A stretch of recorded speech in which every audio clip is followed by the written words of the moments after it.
नमस्कार, आप देख रहे हैं आज तक, आपके साथ मैं हूं अंजना ओम कश्यप। दस्तक में आपका स्वागत है। सरकार बने अभी महीना भी नहीं बीता है और मोदी सरकार एक के बाद एक बड़े संकटों में घिरती चली जा रही है। आज हम बात करेंगे मोदी सरकार के सामने पेश 3 संकटों की। इराक का संकट, दिल्ली की सरकार का संकट, महंगाई का संकट। इसीलिए हम कह रहे हैं 3 तिगाड़ा काम बिगाड़ा। जी हां, भारी बहुमत के साथ सत्ता में आए नरेंद्र मोदी के सामने अब 3 मुश्किलें हैं, 3 बड़े संकट हैं। पहला संकट तो हजारों किलोमीटर दूर इराक से आया है। दूसरा संकट उनके मंत्री निहाल चंद ने पैदा कर दिया है और तीसरा संकट है महंगाई का। 3 तिगाड़ा ने मिलकर मोदी सरकार का काम बिगाड़ दिया है। इस बीच बड़ी फिक्र की बात यह है कि इराक में जिन परिवारों के बच्चे फंस गए हैं वहां सन्नाटा पसर गया है। घर के तमाम लोग बस ऊपर वाले से यही दुआ कर रहे हैं कि उनका बच्चा घर वापस लौट जाए।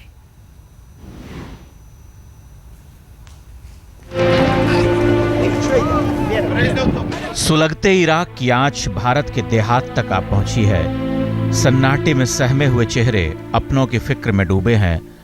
आंखों में उफान है, हाथों में अपनों की तस्वीर। कौन जाने बेटा किस हाल में होगा। जब से यह खबर आई है कि मोसुल में 40 भारतीयों को अगवा कर लिया गया है, मन 3800 किलोमीटर दूर इराक जा पहुंचा है। हर पल एक अंदेशा घेरे रहता है। पंजाब का गांव सिसक रहा है और सुदूर केरल कराह उठा है। कोट्टयम की बेटी भी इराक में फंस गई है। पहले बेटी की नौकरी के लिए कर्ज लिया था, अब बेटी की सलामत वतन वापसी के लिए दुगना कर्ज लेने को तैयार हैं। As soon as possible to come her home. It is safety. No more ambitions about their future because their life is precious. दुख की छाया बिहार के इस परिवार पर भी पड़ी है। औरंगाबाद के मुस्तफ़ा कमाल हाशमी भी उन बदकिस्मत लोगों में शामिल हैं जो अल जुबैर के पास फंसे पड़े हैं। इधर परिजनों को काट मार गया है। क्या करें, किससे कहें, कौन मदद करे। यहाँ तो सरकार के ही हाथ पांव फूले हुए हैं। सबसे बड़ी चीज़ है, हम चाहते हैं कि इंडिया गवर्नमेंट मेरे लिए कुछ भी करे। आप उस पोस्ट पे हैं वो, और इंडिया गवर्नमेंट से मेरी मांग है कि मेरे जितने भी हिंदुस्तानी भाई लोग वहाँ फंसे हुए हैं उनको वहाँ यहाँ बुला ले। फोन लगा रहे तो कुछ संपर्क नहीं हो रहा। 7 दिन से बात नहीं हुई है कोई। कब बात हुई थी? 11 तारीख को। पापा ने क्या कहा था? पापा ने बोला था यहाँ बहुत डेंजरस में हम लोग। तो इराक के मोसुल में 40 भारतीय अगवा हो गए हैं। कई और भारतीयों पर अब भी संकट का बादल मंडरा रहा है। ये आपको दिखाते हैं कि इराक में इस वक्त कितने भारतीय हैं, कितने हैं तो आतंकग्रस्त इलाकों में फंसे हुए हैं। ये देखिए वो तमाम इलाके जिसका जिक्र हम लगातार अपनी स्टोरी में भी कर रहे थे। मोसुल है, टिक्रीत है, बगदाद है, नजफ है, बसरा है। कुल संख्या 10,000। ये है वो भारतीय लगभग 10,000 के आसपास जो इन जगहों पर फंसे हुए हैं। मोसुल, टिक्रीत, बगदाद, नजफ और बसरा, इनमें से कई ऐसे इलाके हैं जो पूरी तरह से ISIS के इस वक्त चंगुल में है, उस पर कब्जा है उसका। सरकार के नाम पर कोई चीज़ वहाँ पर नहीं है। इराक में फंसे भारतीयों में जो उत्तरी इराक का हिस्सा है, सिर्फ मोसुल और टिक्रीत, वहाँ पर देखिए 6,000 भारतीय यहाँ पर हैं। और फिर जो बगदाद है और बसरा, बगदाद राजधानी, यहाँ पर 3,000 भारतीय इन 2 शहरों में अटके हुए हैं, यहाँ पर फंसे हुए हैं। तो ये है पूरी तस्वीर इराक की। जो हिंदुस्तान के नज़रिए से देखें तो हज़ारों हज़ार का वहाँ पर इस वक्त भी फंसे होना। आतंकग्रस्त इलाके में भी कुछ भारतीय हैं। आतंकग्रस्त इलाका यानी जहाँ पर कब्जा है इस वक्त ISIS का। तो इससे आप अंदाज़ा लगा सकते हैं कि इन जगहों पर जो लोग फंसे हुए हैं उनके लिए कितनी बड़ी परेशानी का ये सबब बन सकता है।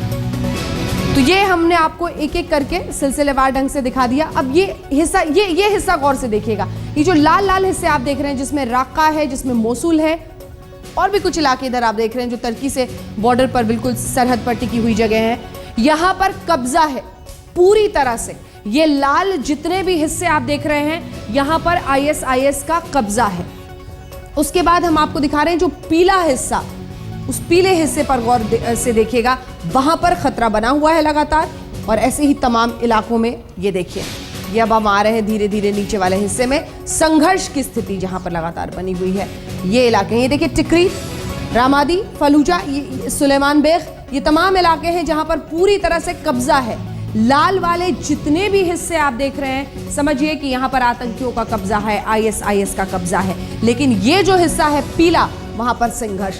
तो कुल मिलाकर 3 तिगाड़ा काम बिगाड़ा में जो पहला सबसे बड़ा आप देख रहे हैं संकट, वो सीधा इराक से कई किलोमीटर दूर से आ रहा है।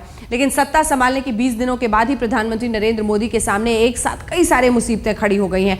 देश की मुश्किलें अपनी जगह हैं, लेकिन उधर दूर इराक से आने वाली बुरी खबर ने मोदी के सामने सबसे बड़ी परीक्षा, अग्नि परीक्षा कह लीजिए, सबसे पहली सामने पैदा कर दी है। इराक के मोसूल में 40 भारतीयों के अगवा किए जाने की खबर अब पुष्ट हो चुकी है। इसके अलावा पूरे इराक में, जैसा कि हमने आपको बताया, हजारों हजार भारतीय इस वक्त भी फंसे हुए हैं। सब कुछ बड़ा सुनहरा दिख रहा था। लग रहा था जैसे मुश्किलों भरे 10 साल के बाद सब आसान होने वाला है।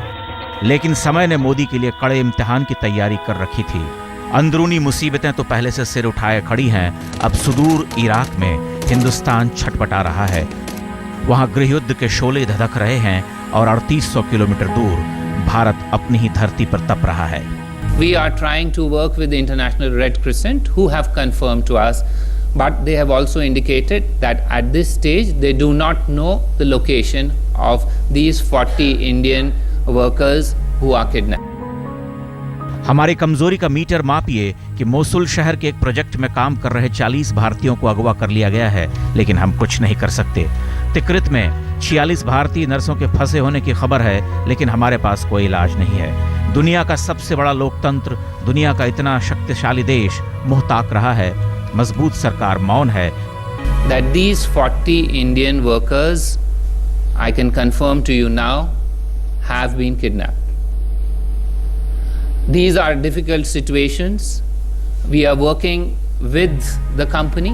We have decided that our former ambassador there, Mr. Suresh Reddy, who is currently in Delhi awaiting his next posting, will be sent back to Baghdad so that he can reinforce the embassy's abilities to in this crisis situation.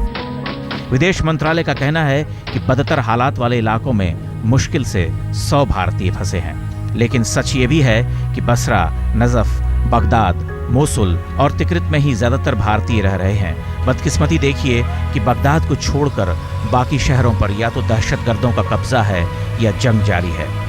Iraq Bharat को दोहरा जख्म दे रहा है। एक जख्म रूह का है, दूसरा जख्म माली हालत का है। एक तो वहां फंसे देशवासियों को सुरक्षित वापस लाने की कड़ी जद्दोजहद है, दूसरा तेल का संकट है जिसके गहराने से दूसरे मोर्चे पर मुसीबत आने वाली है। आज तक ब्यूरो। तो गृह युद्ध में जल रहे इराक से एक और मोर्चे पर भारत के लिए बुरी खबर है। एक तो वहां फंसे भारतीयों को बाहर निकालना सबसे बड़ा संकट, दूसरा वहां के तेल संकट से सीधे भारत की अर्थव्यवस्था पर असर पड़ रहा है। हालात अगर बेहतर नहीं हुए तो महंगाई और बेलगाम हो सकती है। नासिक की मंडियों ने एक दिन पहले हड़ताल वापस ली तो महंगे होते प्याज ने अपनी रफ्तार जरा थाम ली, लेकिन सब जगह एक जैसी कहानी नहीं है। गुजरात में बेमौसम बारिश ने प्याज की पैदावार को प्रभावित किया है। लोग मानकर चल रहे हैं कि प्याज की कीमतें ऊपर चढ़ेंगी। कारोबारियों का कहना है कि प्याज का स्टॉक कम पड़ रहा है, लिहाजा वो कर्नाटक से प्याज मंगा रहे हैं। इधर दिल्ली में आलू प्याज की कीमतों को काबू में रखने के लिए बैठकों का दौर जारी है। उपराज्यपाल ने कीमतों को काबू में रखने के लिए फौरी तौर पर कुछ उपाय किए हैं। सफल में आलू प्याज के स्टॉक को दुगना किया जा रहा है। दिल्ली में 60 से 70 मोबाइल वैन आलू प्याज बेचेंगे। दिल्ली में जमाखोरों पर नकेल कसी जाएगी। एक दिन पहले ही वित्त मंत्री ने जमाखोरों पर शिकंजा कसने की बात कही है। जहां जहां होर्डिंग है और इसलिए उसके होर्डिंग की जा रही है कि लोगों को उम्मीद है कि शायद इस बार मॉनसून पूरी ना हो, तो उन राज्यों को सलाह दी जाए कि होर्डर्स के खिलाफ, जमाखोरी करने वालों के खिलाफ सख्त कार्रवाई करें। लेकिन खाने पीने की चीजों के दाम काबू करने में जुटी मोदी सरकार के लिए महंगाई का दूसरा बड़ा मोर्चा भारत से करीब 4000 किलोमीटर दूर खुल रहा है। इराक का गृह युद्ध अगर लंबा खिंचता है तो भारत के सामने तेल संकट खड़ा हो जाएगा। कच्चे तेल की कीमतें और ऊपर गईं तो भारत में महंगाई का बढ़ना तय है। इराक की मुश्किल भारत की अर्थव्यवस्था के लिए भी मुसीबतें लेकर आएगी। बाजार से लेकर रुपए का भाव और मंदी, सब कुछ इस बात से तय होगी कि कच्चे तेल की सप्लाई और कीमत कितनी स्थिर रहती है। आज तक ब्यूरो।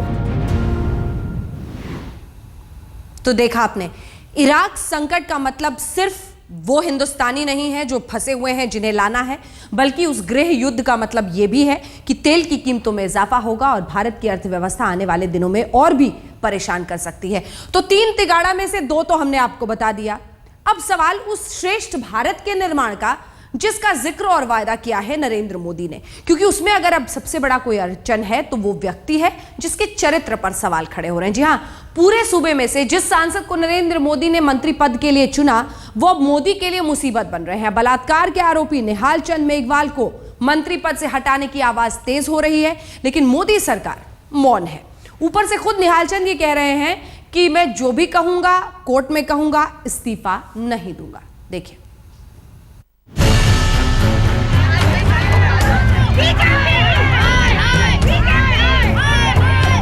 जिन्हें खासकर मंत्री बनाया गया, जिन्हें पूरे सूबे से चुनकर नायाब हीरे की तरह मंत्रिमंडल की कड़ी में जोड़ा गया, वो निहाल चंद मेघवाल अब बवाल की वजह बन गए हैं। प्रचंड बहुमत वाली सरकार की बड़ी मुसीबत। कांग्रेस पार्टी तो पहले से कह रही है कि निहाल चंद नामंजूर हैं। अब पार्टी की महिला मोर्चा ने उन्हें हटाने का मोर्चा खोल दिया है। निहाल चंद जिनका नाम बलात्कार में आया है, कोर्ट ने उन्हें तलब किया है वो अपना इस्तीफा दें और साथ ही पीड़िता को सरकार सुरक्षा दे। लेकिन बीजेपी ने मन को स्थिर कर लिया है। पार्टी कह रही है कि निहाल चंद की क्लोजर रिपोर्ट तो अशोक गहलोत की सरकार में दी गई थी, तो जवाबदारी बीजेपी की क्यों हो। जबकि एक दिन पहले ही निहाल चंद पर बलात्कार का आरोप लगाने वाली पीड़िता ने प्रेस कॉन्फ्रेंस कर कहा कि उन्हें धमकियां दी जा रही हैं। उन्होंने पुलिस से सुरक्षा की मांग की है। जी, मैं सिरसा एसपी और जयपुर एसपी से मांग करती हूं कि मुझे सुरक्षा दी जाए और मैं नरेंद्र मोदी जी से आपके तहत भी अपील कर रही हूं कि मुझे 2 मिनट का अगर उन्होंने वक्त दिया तो मैं तुरंत उनसे मिलकर अपनी बात कहना चाहूँगी। इस बीच निहाल चंद ने भी अपनी मंशा जाहिर कर दी है। उन्होंने पद त्याग करने से साफ इनकार कर दिया है। निहाल चंद को अदालत ने समन भेजकर 20 अगस्त को पेश होने को कहा है। निहाल चंद अभी सिर्फ आरोपी हैं, लेकिन भ्रष्टाचार मुक्त भारत का स्वप्न दिखाने वाले नरेंद्र मोदी से एक ऐसे फैसले की उम्मीद तो की ही जा सकती है जिससे लोगों में उचित संदेश जाए। महिला सुरक्षा और उनके सम्मान की बातें कर भावुक होने वाले मोदी निहाल चंद के मसले पर इतने कठोर क्यों हैं। ऋचा रावत के साथ अमिताभ सिन्हा, दिल्ली आज तक।